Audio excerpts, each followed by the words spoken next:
Goeienaand almal. Ja, baie welkom hier. Ek groet julle ook genade en vrede vir julle van God ons Vader en die Here Jesus Christus. Amen. Baie dankie dat julle gekom het. Hierdie is ook 'n eerste wil ek dink ek sê vir ek Fransja sê so vir die gemeente wat ons die Stilweek noem of in die kerk ken staan as die Heilige Week. Is een van die dinge wat moeilik is vir ons almal, vir my ingesluit om stil te wees, né? So dit is 'n uitdaging vir ons almal. Maar dit is ook hierdie tyd wat eintlik in die Christelike jaar die hoogtepunt of miskien moet ons sê die dieptepunt in ons verhouding met die Here is. Dit is al deur die eeue heen was dit een van die mees betekenisvolle tye ook in die Christelike jaar. Dit het begin met Palmsondag wat nou gister was en dit loop deur tot komende Sondag wat Paasondag is. En die doel hoekom ons bymekaar kom in hierdie Stilweek of in hierdie lydenstyd ook is om mekaar te help om Jesus Christus sy lyding en sy dood, maar ook sy opstanding op 'n dieper vlak, 'n meer nadenkende vlak en te beleef ook die geleentheid vir die Here te gee om geestelike verdieping by ons almal ook te bring. Maar dit berei ons ook voor op die vreugde van die opstanding.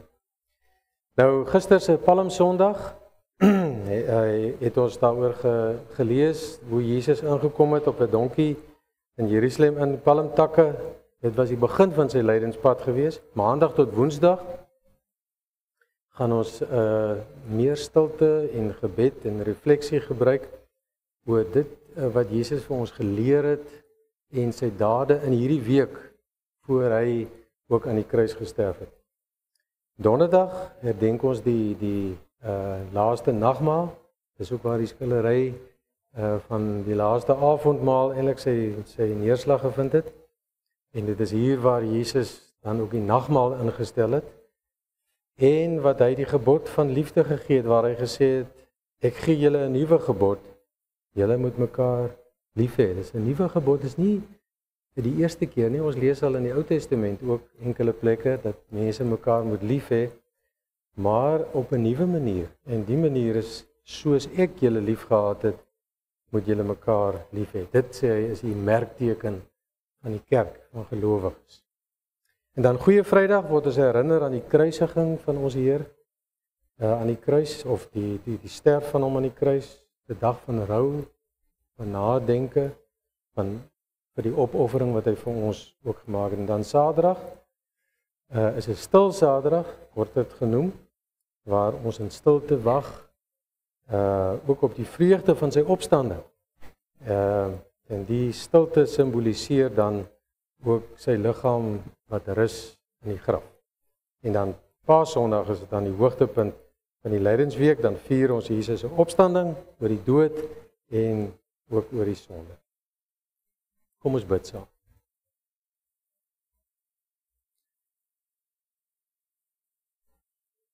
Hemelse Vader, in hierdie Lydensweek kom ons voor U met diepe verwondering en stille ootmoed. Op hierdie maandag aand van die Lydensweek staan ons saam aan die begin van die pad wat U seun Jesus Christus gewillig geloop het, 'n pad van lyding, van opoffering en van liefde wat nie terugdeins nie. Here, ons harte is dikwels besig en vol gedagtes, maar in hierdie oomblikke vra ons dat U ons stil sal maak. Laat ons U stem hoor, ook in ons gebede, die sang, die skrif wat ons gaan lees, maar ook in die stilte. Laat hierdie week nie net verbygaan as 'n ritueel nie, Here, maar raak ons opnuut met die krag en die waarheid aan van die kruis. Help ons om met oop harte te luister, Jesus, en met volharding U te bly volg. Ons eer U en ons loof U, want U, Here, alleen is waardig, hierdie week en vir ewig. Dit bid ons in die naam van Jesus Christus, ons gekruisigde Here. Amen. Nou, normaalweg sal ons in hierdie stadium van die erediens 'n loflied sing, maar ons gaan nie vanaand 'n loflied sing nie, ons gaan vanaand 'n treurlied sing oor ons verlosser wat so onmagtig, sonder mag, sonder goddelike glans gesterf het. En ons gaan sit terwyl ons dit sing en probeer laat die woorde ook ons eie word. Daarna, as ons gaan die vers 1, 2 en 3 sing, en daarna, as ons gesing het, gaan dit Pauline vir ons weer saggies al 3 verse speel. Ons sing nie dan saam nie. Elsal wys vir ons dit op die skerm, lees die woorde weer wat ons gesing het en oordink dit, laat dit bietjie vatplek kry in ons harte en ons lewens en praat met die Here ook daaroor. So ons bly sit en ons sing lied 395 vers 1, die eerste, die tweede en die derde vers.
Die leesrooster word deur baie kerke gebruik wat sekere tekste vir Sondag ook voorstel. Ons maak ook daarvan gebruik want dit is nie net ons nie, dis reg oor die wêreld lees vandag baie mense hierdie tekste. Ons gaan een van die tekste lees. Dit handel dan ook op wat Jesus op daai maandag voor sy kruisiging nie net gesê het nie, maar waar hy ook was, wat hy gedoen het en wat hy ook beleef het.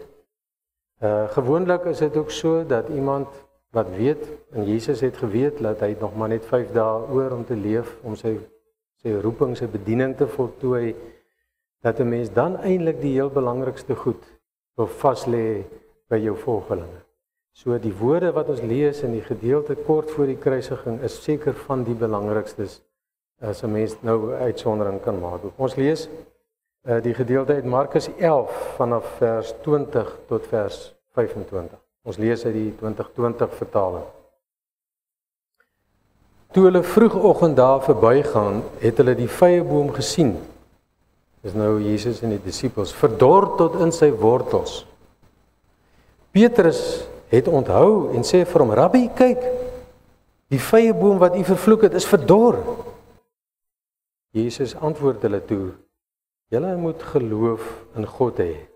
Amen, ek sê vir julle, wie vir hierdie berg sê, lig jouself op en gooi jouself in die see, en nie in sy hart twyfel nie, maar glo wat hy sê gaan gebeur, vir hom sal dit gebeur. En daarom sê ek vir julle, alles waaroor julle bid en vra, glo dat julle dit al ontvang het, en dit sal vir julle so gebeur. En wanneer julle staan en bid, as julle iets teen iemand het, vergeef hom, sodat julle Vader in die hemele ook julle oortredings kan vergewe. Dis die woord van die Here. Ek wil nie preek vanaand nie, dis meer tyd vir stilte. Ek wil tog 'n paar merkers net oor hierdie skrifgedeelte met u deel. Hierdie gedeelte volg kort nadat Jesus die tempel gereinig het en is deel van die groot verhaal op sy pad na die kruis toe die laaste paar dae. Jesus het met die vernietiging van die vyeboom ook baie spesifiek die skrifgeleerdes, die geestelike leiers van Israel in die oog gehad. Hulle wat die wet op die punte van hulle vingers geken het, maar hulle lewens het nie die vrug gedra wat pas by iemand wat in God glo nie. En Jesus fokus dan nou op die egtheid van hulle geloof en nie net hulle uiterlike gedrag en dit wat hulle sê nie, maar oor die wortels van geloof.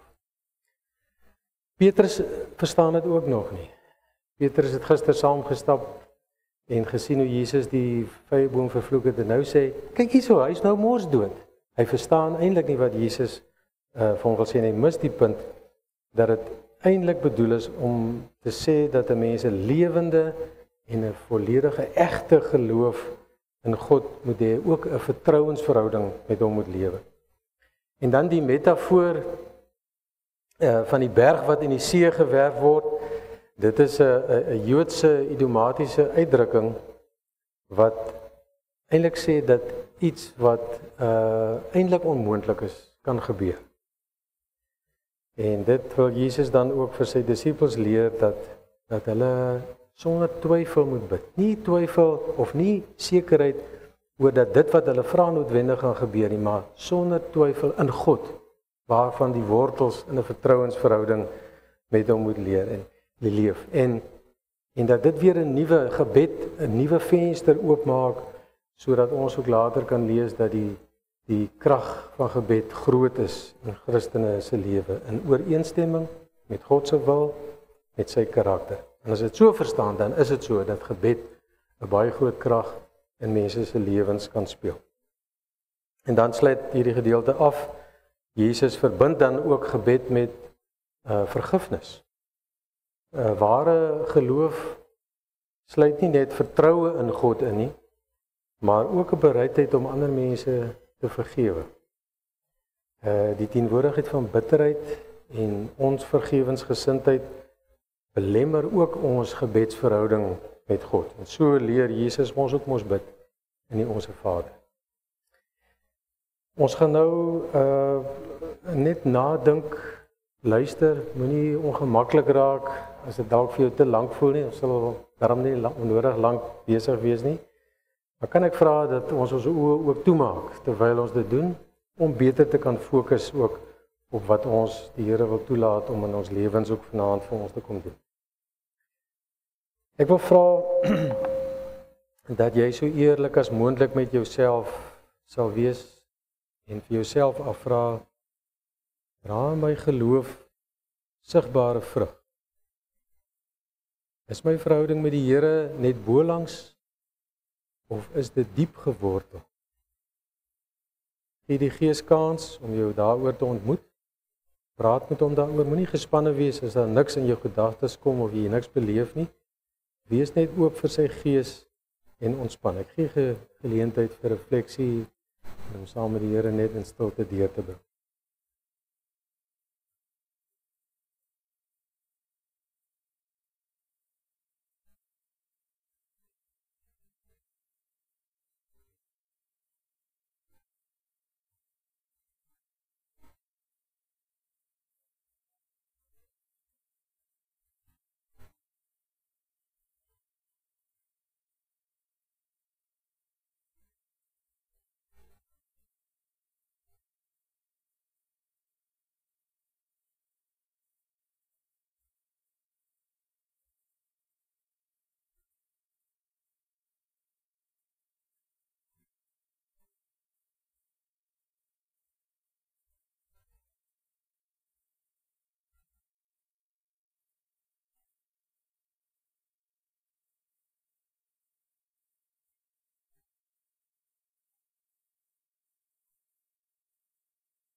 Terwyl ons so sit, haal sommer net 'n slag weer lekker diep asem voordat ons die volgende venster oopmaak.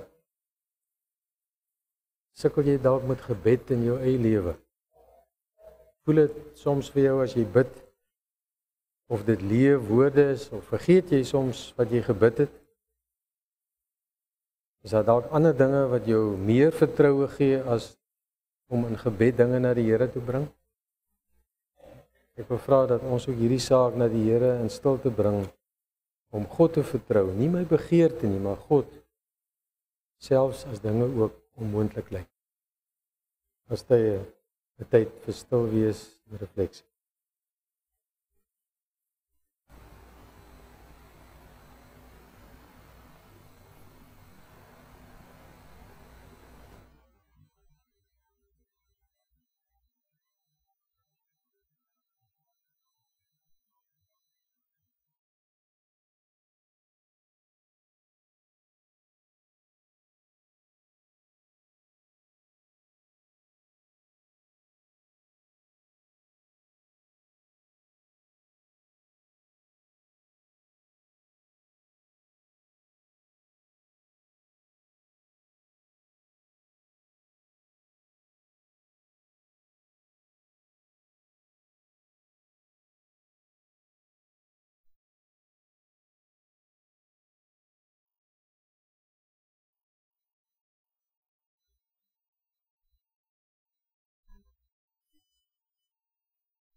Laaste saak waaroor Jesus vanaand ons aandag vra, is daar dalk iemand in jou lewe wat jy moet vergewe? Dit mag selfs iemand wees wat al oorlede is of wat nog lewe. Miskien oor iets kleins, wat dalk ook iets wat jou lewe so geruk het en baie vreugde uit jou lewe ook ontneem het. Jy ontneem het van baie vreugde in jou lewe. Laat ons eerlik wees met onsself, want die Here ken in elk geval ons gedagtes. Sit hierdie saak ook voor die Here op die tafel. Bid ook sommer vorentoe, dat as so iets sou gebeur vorentoe in jou en my lewe, dat mense verkeerd teenoor ons optree, ons benadeel, dat die Here ook ons sal help om te kan vergewe. Hy sal ons help. Onvergewensgesindheid kan ons verhouding met God blokkeer. Dink aan Jesus se woorde: Vader, vergeef hulle, want hulle weet nie wat hulle doen.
Toe hulle vroegoggend daar verbygaan, het hulle die vyeboom gesien, verdor tot in sy wortels.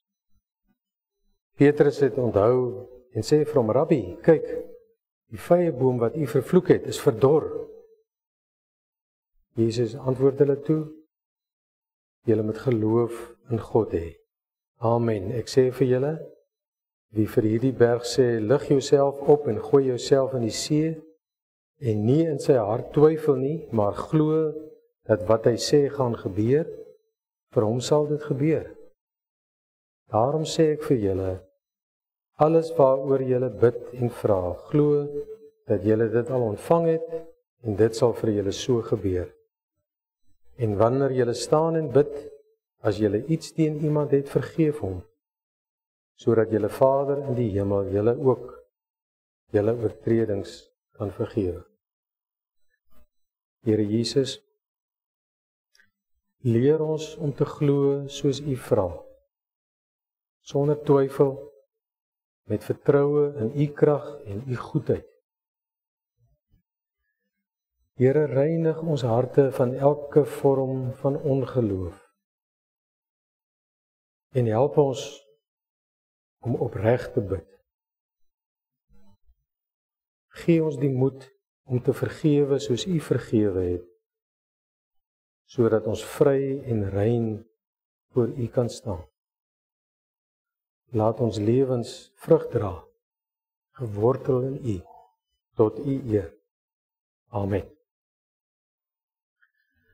Ons gaan afsluit, ons gaan staan as ons dit sing, ons gaan nie daarna die seën uitspreek nie, maar ons gaan net na ons gesing het uit mekaar uit. Ons gaan eers aan die einde van die lydensweek spreek ons dan, as die eenheid dan op die seën uit. So kom ons staan en ons sing lied 389, vers 1 en vers 3.